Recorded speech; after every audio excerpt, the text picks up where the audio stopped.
जो खोल देगा आप सभी के दिल और दिमाग के फाटक। और इस नाटक की शुरुआत करने से पहले मैं हमेशा अपने भतीजे को बुलाता हूँ। फिर बुला ले भतीजे को। बुलाओ। और भतीजे को बुलाने के लिए क्या करना पड़ता है भाइयों? लगानी पड़ती है। लगाते हो आज? अरे भतीजे, अरे तुझे तेरा बापू बुला रहा है। अरे भतीजे, अरे तुझे तेरी अम्मा बुला रही है रे। यार क्या करूं मैं इसका? अरे भतीजे, अरे तुझे तेरी बिगड़ी बुला रही है। बिगड़ी एक बात होता मेरे को, मेरे को बोला कि तेरे को तेरा बापू बुला रहा, तब तू क्यों नहीं आया? बापू कुछ ना कुछ काम बताता रहता है चाचा। अच्छा, और जब मैंने तुझे बोला कि तुझे तेरी अम्मा बुला रही, तब भी नहीं आया? अम्मा भी पढ़ाई नहीं। अच्छा, मेरे से चला की। और जब मैंने तुझे बोला कि तेरी बिगड़ी बुला रही थी, कैसे आ गया? से डर लगता चाचा, बहुत मारती है, मेरे को खाने को भी नहीं देती वो। क्या करेगा तू? मेरा तो नाक ही कटवाएगा तू बेटा। ये बता, एक बात बताओ फिर, अपनी डरते जाती से? अरे मैं किसी से बिल्कुल नहीं डरते। अबे जा रे पक्का, अबे जा। तो मेरे को सच बता।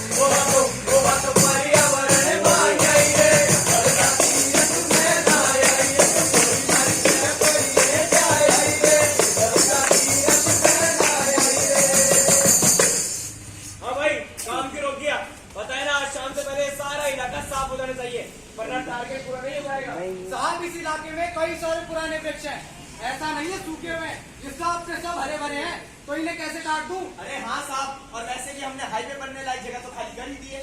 अगर इस जगह को रहने दे तो क्या फर्क पड़ेगा? अच्छा, अब तुम लोग मुझे काम करना सिखाओगे? सब जानता हूँ तुम्हारी दिहाड़ी बढ़ाने के बहाने, बस साफ करो इसे फटाफट। रुको, ये क्या करने जा रहे हैं आप? आप कौन है महाशय? मैं इस गाँव के स्कूल का अध्यापक। मैं इस गांव के स्कूल का अध्यापक, और इसलिए आपसे हाथ जोड़ के निवेदन कर रहा हूँ कि बेवजह पेड़ पौधों पर न काटे। देखिए, आप जो भी है आपको साफ साफ बता दूं कि ये सरकारी काम है, कृपा करके इसके अंदर दखलंदाजी मत कीजिए। आपके सरकार करिए और हमें अपना काम करने दीजिए। आपकी सरकारी योजना की मैंने भी पढ़ी है और इसके अनुसार ये क्षेत्र आपके दायरे के बाहर है, इसलिए मेरा आपसे हाथ जोड़ के निवेदन है कि बेवजह पेड़ पौधों पर न काटे। देखिए, हाईवे के पास होटल वगैरह के लिए भी जगह खाली करनी पड़ती है, तो आप कोई दूसरा मार्ग तो नहीं खोजते जिससे आपका काम भी हो जाए, बेवजह पेड़ पौधों को भी नहीं काटना पड़े। बुरा मत मानिएगा ठेकेदार साहब, अगर हम इस देश का विकास चाहते हैं, हम भी चाहते हैं कि देश तरक्की करे और आगे बढ़े, हम भी चाहते हैं कि शहरों और गाँवों को जोड़ने के लिए सड़कों का निर्माण किया जाए, मगर हमें यह भी देखना होगा कि सब विकास हम किस कीमत पे कर रहे हैं। अब हम एक विकास की ओर आगे बढ़ रहे हैं, जो कि आधुनिकता में भी काफी आगे बढ़ चुका है। फिर हम कोई ऐसा विकल्प क्यों नहीं खोजते जिससे हम इन पेड़ पौधों को कटने से रोक सके? इन पे केवल आपका और मेरा ही नहीं, बल्कि समस्त प्राणियों का जीवन भी निर्भर करता है। फिर हम इतनी आसानी से अपने जीवन को दांव पर कैसे लगा सकते हैं? मैंने इस प्रकार से कभी सोचा ही नहीं। कितनी बड़ी भूल करने जा रहा था मैं। तो जैसे इन्होंने एक पल ठहर कर सोचा, वैसे आप सब भी सोचिए और हमारे साथ बोलिए, वृक्ष है तो वन है और वन है तो हम है। ओ भाई साहब, पेड़ न काटो, अपनी फिसल तो कर दो, अपना घर तो बचा लो जी। हेलो हेलो, क्या आप मुझे सुन पा रहे हैं? जी सर, मैं आपको सुन पा रहा हूँ। तो जैसे कि आप मेरे पीछे देख सकते हैं कि मेरे पीछे जो अस्पताल है उसमें 4 दिनों से मरीजों की संख्या बढ़ती जा रही है, तो हम कोशिश करते हैं कुछ लोगों से इस बारे में जानकारी लें। अरे भाई साहब, डॉक्टर साहब, आप मुझे बता सकते हैं यहाँ पर अभी क्या चल रहा है? देखिए, हमारे पास इस वक्त सांस लेने तक का समय है नहीं, आप जाइए, मैं आपकी कोई सहायता नहीं कर पाऊंगा। तो जैसे कि देख सकते हैं आप यहाँ के डॉक्टर सभी कितने व्यस्त हैं। आइए हम कोशिश करते हैं कुछ अन्य लोगों से इस बारे में जानकारी लें। अरे भाई साहब, आप मुझे बता सकते हैं यहाँ पर अभी क्या चल रहा है? हमें भी पता नहीं चल रहा है यहाँ पे क्या हो रहा है। एक अनजान सी बीमारी से सारा ढोड़ा ग्रसित है, वायरस फैल रहा है। डॉक्टर कहता है उसको भी कुछ नहीं पता। 4-5 दिनों से बीमारी सारे इलाके में बाढ़ के पानी की तरफ फैल चुकी है। सैकड़ों लोगों की जाने जा रही है, बच्चों को सांस लेने में दिक्कत हो रही है। डॉक्टर से पूछते तो एक ही बात कहता है, दवाइयों की कमी है और ऑक्सीजन की कमी है। अब बताइए पत्रकार साहब, अरे सांस लेने के लिए हवा भी खरीदनी पड़ेगी क्या? बात तो सही कह रहे हैं। भाई साहब सही कह रहे हो, जिस तरह से हम सांस लेने की हवा को नष्ट किए जा रहे हैं, अब लगता है इसे भी खरीदना ही अरे पड़ेगा। भाई क्या कहना चाहते हो? साफ साफ हो। अरे साफ सी बात है भाई साहब, साफ हवा, सांस लेने की हवा कहाँ से मिलती है? हाँ, पेड़ पौधों से। अगर यही नहीं रहेंगे तो हम सांस कैसे लेंगे? मतलब आइए, अरे भाई साहब आप ये कहना चाहते हो कि जो बीमारी फैल रही है इसका मुख्य कारण पेड़ पौधों को कटना है? और नहीं तो क्या, विकास के नाम पर हम नई नई बड़ी बड़ी इमारतें खड़ी किए जा रहे हैं, जंगलों को नष्ट किए जा रहे हैं। अगर ऐसा ही चलता रहा तो एक दिन आएगा कि ऑक्सीजन खत्म हो जाएगी। मैं तो बस आपसे यही कहना चाहता हूँ कि हमें निरंतर वृक्ष लगाने की आवश्यकता है। तो आप ये बताओ इसके पीछे किसका हाथ है? अरे सबसे बड़ा हाथ तुम्हारा है भाई साहब। बहुत बड़े पत्रकार फिरते हो, इधर उधर नाचते फिरते फिरते हो, तभी जनता तक सही बात पहुंचाएंगे तुम। अब मैं और कुछ नहीं, बस आप सभी से यही कहूंगा कि अभी भी समय है।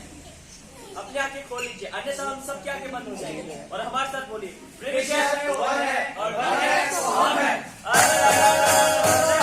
ओ भाई साहब पेड़ न काटो, अपनी फिक्र तो कर दो, अपना कल को बचा लो जी। अरे बाढ़ करो, शेरा बना, शेरा बना, अरे बनाए हुआ तो कैसे हुआ? अरे भाई साहब सांप आया, सांप आया, घर में सांप घुसाया। बनाए हुआ तो कैसे हुआ? चिड़ैया चिड़िया गोरैया कहीं दिखती नहीं आजकल। बनाए हुआ तो कैसे हुआ? जानकर भी अनजान बनते हैं, करतूत खुद करते हैं और सवाल भी खुद करते हैं। अरे भाई साहब सांप आया। ये क्या कर दिया? अपनी आवश्यकताओं के अनुसार इन जंगलों को नष्ट कर दिया, उसमें रहने वाले जीव जंतुओं का घर बर्बाद किया, ये सब कुछ किया। अच्छा सांप से बताओ। निर्वनीकरण नाम सुना है? सुना है? नहीं सुना होगा। हिंदी भाषा का प्रयोग कम करते हैं हम। अंग्रेजी भाषा में कहूँ तो डिफोरेस्टेशन यानी जंगलों की कटाई। जब भी इन जंगलों को काटा जाता है, इसमें रहने वाले जीव जंतुओं का घर बर्बाद होता है। उन्हें अपना इलाका छोड़कर किसी दूसरे इलाके में पलायन करना पड़ता है, जिसकी वजह से उनके स्वास्थ्य पर नहीं, उनके आने वाली नस्ल पर भी गहरा प्रभाव पड़ता है। वनों को वनस्पति का सबसे अच्छा स्रोता माना जाता है, जिसकी वजह से ये सभी जीव जंतु तंदुरुस्त रहते हैं। हम लोग लगे हुए हैं नष्ट करने में। अगर जंगलों की कटाई को नहीं रोका गया तो ये सभी जीव जंतु रहने और खाने की तलाश में हमारे शहरों की ओर पलायन कर जाएंगे। ठीक है भाई साहब, हम आपकी बात से सहमत हैं, मगर ये भी तो सोचिए ना कि अगर पेड़ पौधों को नहीं काटा जाएगा तो शहर और गांव का निर्माण क्या आसमान में करेंगे? और लकड़ी? और भाई लकड़ी की तो आजकल बहुत ज्यादा आवश्यकता है। लकड़ी का तो हर जगह उपयोग होता है। ठीक कह रहे हैं आप। लकड़ी की आवश्यकता तो हमें हर क्षेत्र में, लेकिन घूम फिरकर उसी प्रश्न पर आ खड़े होते हैं। हम अपना फायदा तो वनों से लेते हैं, लेकिन आने वाले समय के लिए नए वृक्ष लगाने के बारे में सोचते हैं? नहीं सोचते। इन्हीं बातों को ध्यान में रखते हुए मैं आपके सामने एक शब्द और बताता हूँ, वनीकरण यानी कि फॉरेस्टेशन। जितना जरूरी हम लोगों को वनों से लाभ लेना है, उतना ही जरूरी है वनों को लाभ देना भी। अगर अपने फायदे के लिए एक पेड़ काटते हैं तो उतना ही जरूरी है कि वनों को फायदों के लिए 10 पेड़ लगाना। इससे न केवल वनों को फायदा होगा, इससे हम लोगों को, आप लोगों को और आने वाली पीढ़ी को भी फायदा होगा। मेरी बातों को ध्यान से सुने और हमारे साथ कहें, वृक्ष है तो वन है और वन है तो हम है। ओ भाई साहब पेड़ न काटो, अपनी फिक्र तो कर लो, अपना कल को बचा लो जी। तो बच्चों, इस बार की गर्मी ने तो मेरा जीव ही निकाल दिया। बताओ, ऊपर तो बरसात हो रही है और आसमान में तो सारा तावड़ा पड़ता था। भाई साहब सही कह रहे हो आप। अब ये भी तो देखो, दिसंबर का महीना आ गया, अब जाके कुछ ठंड का एहसास हुआ। और भाई कई जगह पे तो वर्षा इतनी ज्यादा हो रही है कि बाढ़ के हालात पैदा हो गए। कई इलाकों में तो सूखे के संकेत है। काल पड़ रहा काल। कारण हम लोगों के सामने है, बस दिखाई नहीं देता। जिस जगह आप लोग खड़े हैं, पहले यहाँ वृक्ष हुआ करते थे, जिसके नीचे सब बैठा करते थे। मानव ने अपनी आवश्यकताओं के लिए सबको नष्ट कर दिया। अगर होते तो शायद फायदा मिल जाता। अरे साहब साहब बताओ ना क्या कहना चाहते हो? फिर से समझाओ। समझा दो फिर। मैं वही कहना चाहता हूँ जो इतने सालों से आप और हम समझने में नाकाम रहे। हम अपने घर में पेड़ पौधे लगाते हैं ताकि घर के वातावरण तापमान सामान्य रहे। तो उतना ही जरूरी है कि धरती के वातावरण के तापमान को सामान्य रखने के लिए पेड़ पौधे हैं जो निर्धारित करते हैं कि किस क्षेत्र में कितनी बारिश होनी चाहिए और कितनी नहीं। हम लोग लगे हुए इन्हें नष्ट करने में। मौसम में बदलाव का मुख्य कारण इन जंगलों का कटना है। इसका मतलब भूकंप, भूस्खलन, इस तक का कारण भी निर्वनीकरण है। हाँ बिल्कुल, समझो, निर्वनीकरण यानी जब जंगलों की कटाई की जाती है उसके लिए भारी मशीनों का प्रयोग किया जाता है। उनसे जमीन की परतें हिल जाती है और एक कंपन पैदा होता है जो भूकंप के रूप में ऊपर आता है और मशीनों के उपयोग से भूस्खलन होता है।